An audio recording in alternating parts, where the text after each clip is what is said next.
Henri a vu un petit garçon pleurer sous le porche d'une maison abandonnée et a essayé de lui parler, mais il n'a pas répondu. Il était là tous les jours, sauf une fois, ce qu'Henri a trouvé étrange. Mais alors qu'il commençait à s'éloigner, il a entendu un grand cri et est entré à l'intérieur pour y découvrir quelque chose de choquant. « Hé, petit, qu'est ce que tu fais ici tout seul? Tu ne joues pas avec tes amis ?» a demandé Henri au petit garçon assis sous le porche d'une maison abandonnée de Bisbee, en Arizona.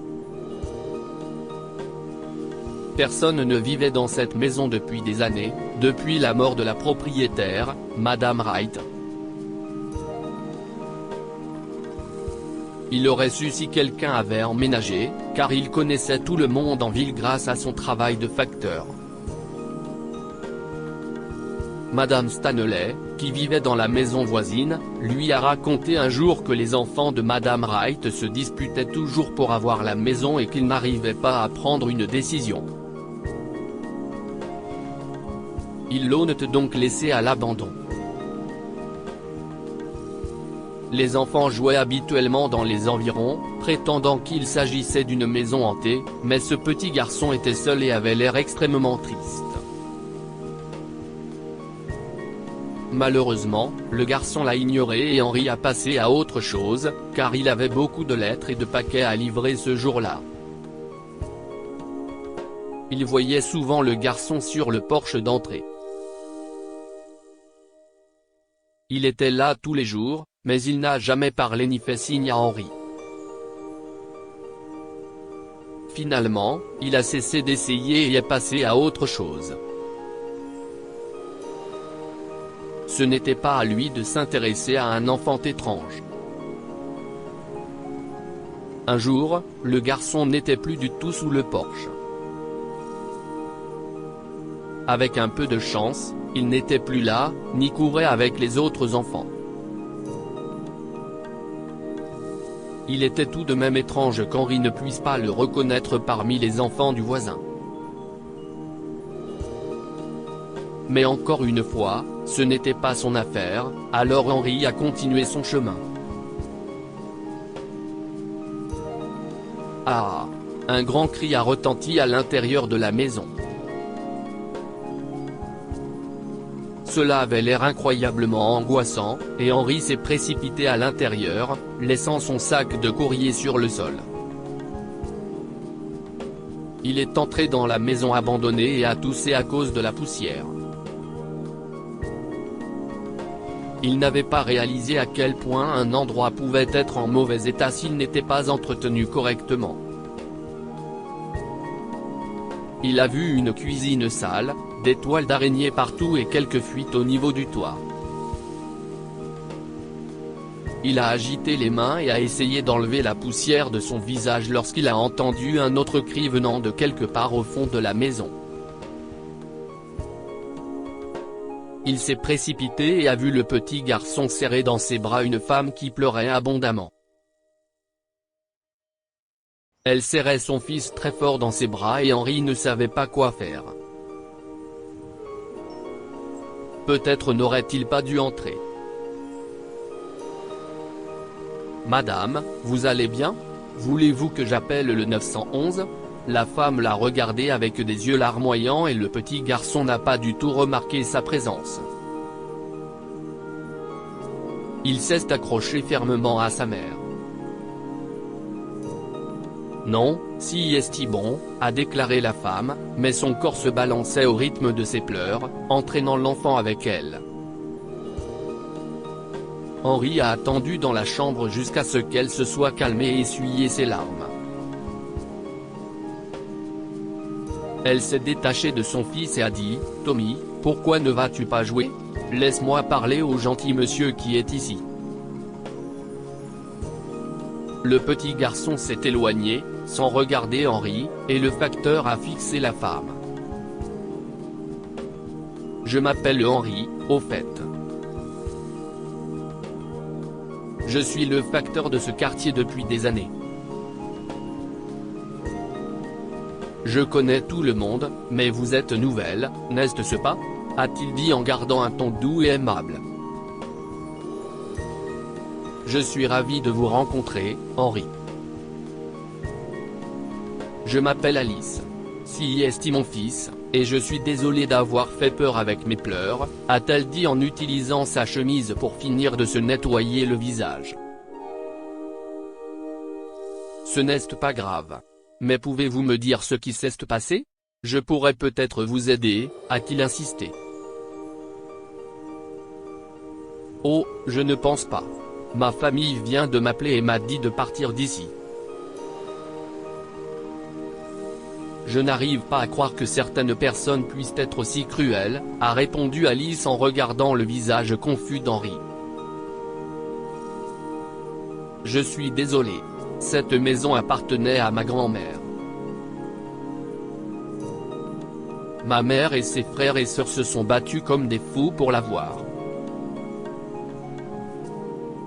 J'ai entendu cela de la part d'une voisine, mais pourquoi êtes-vous ici? Cet endroit est à peine vivable, a ajouté Henri en regardant le désordre. La chambre avait été récemment nettoyée, mais elle avait encore l'air miteuse. Oui, si est un désastre, et je pourrais le réparer. Mais ma famille est tellement têtue, a-t-elle dit en essuyant la sueur de son front. Je veux dire, ils ne peuvent même pas me laisser rester quelque temps puisque je viens de perdre ma maison dans un incendie. Ils savent que je suis désespéré. Ils savent que Tommy traverse une période difficile, et ils se battent encore pour cette maison. Oh, je suis vraiment désolé. Pourquoi votre fils a-t-il des difficultés? L'incendie l'a affecté. Je l'ai fait suivre une thérapie pendant un moment, mais j'ai tout perdu dans l'incendie. J'ai besoin d'économiser de l'argent pour acheter un nouvel appartement, et je pensais que rester ici me conviendrait pour un moment, mais encore une fois, ma famille. A dit Alice en secouant la tête. Henri a posé sa main sur son épaule. Tout va bien se passer. Alice a continué de secouer la tête. Non, ça ne va pas aller. Mes oncles et mes tantes vont venir me mettre à la porte. Ce sera un désastre encore plus grand que cette maison. Henri a acquiescé tristement et n'a aucune idée de la façon d'aider cette femme. Mais il devait continuer à travailler. Écoutez, je dois aller travailler. Mais si vous avez besoin de quoi que ce soit, vous pouvez m'appeler, lui a-t-il dit en lui donnant son numéro de téléphone. Il est parti et n'a cessé de penser à la situation difficile de cette femme pendant son trajet. Il a eu une idée et en a parlé à sa famille. Ils allaient réparer la maison et être là lorsque la famille d'Alice arriverait. Il en a également parlé à Mrs. Stanley, qui s'est arrangé pour que tous les voisins se joignent à eux pour réparer la maison. Quelques jours plus tard, tout le monde s'est réuni et s'est rendu dans la maison abandonnée pour y travailler. Alice a eu peur lorsqu'ils l'ont frappé à la porte, croyant que ses proches étaient arrivés, mais elle a souri et s'est mise à pleurer lorsqu'Henri a révélé ce qui se passait. Ils se sont immédiatement mis au travail. D'autres voisins qui n'avaient pas voulu se joindre à eux au début, ont décidé de les aider. L'un d'entre eux a même apporté son barbecue et des hot dogs pour tout le monde, et toute la journée de réparation de la maison s'est transformée en une gigantesque fête de quartier. Alice s'est présentée, les larmes aux yeux, et Tommy a commencé à parler aux enfants du quartier. C'était un spectacle très agréable. Mais le plaisir s'est arrêté à l'arrivée d'un Souveloué. 5 personnes âgées y sont descendues, dont la mère d'Alice et ses frères et sœurs. L'une de ses tantes a commencé à crier à tout le monde de quitter sa propriété, et d'autres ont commencé à crier aussi sans raison discernable. Henri a tenté de calmer la situation, et la mère d'Alice a essayé d'arranger les choses avec ses frères et sœurs. Mais rien n'y fait. Assez, a-t-il hurlé, et tout le monde s'est enfin calmé pour regarder directement les oncles et tantes d'Alice. Vous savez que votre nièce traverse une période difficile. Vous savez qu'elle aurait bien besoin de cette maison. Cela n'a pas d'importance. Il faut la vendre, s'est exclamée l'une des tantes avec dédain. Très bien. Vous pouvez me la vendre. Je paierai tout ce que vous voudrez pour elle. Henri lui a hurlé dessus. Tout le monde la regardait avec stupeur, ne croyant pas ce qu'il disait. Vous avez bien entendu. Donnez-moi un chiffre, Mrs. Stanley s'est avancé à son tour. Je vais aider à l'acheter. Soudain, les autres voisins se sont joints à eux et ont décidé de faire un don pour la cause. Les oncles et les tantes d'Alice se sont regardés les uns les autres, et même sa mère ne savait pas quoi dire. Finalement, Maria, l'une de ses tantes, a pris la parole, gênée assez de cette dispute. Regardez-nous. Nous ne pouvons même pas aider notre chair et notre sang. Comment se fait-il que tout un quartier soit prêt à aider notre nièce, mais pas nous? Nous sommes des monstres.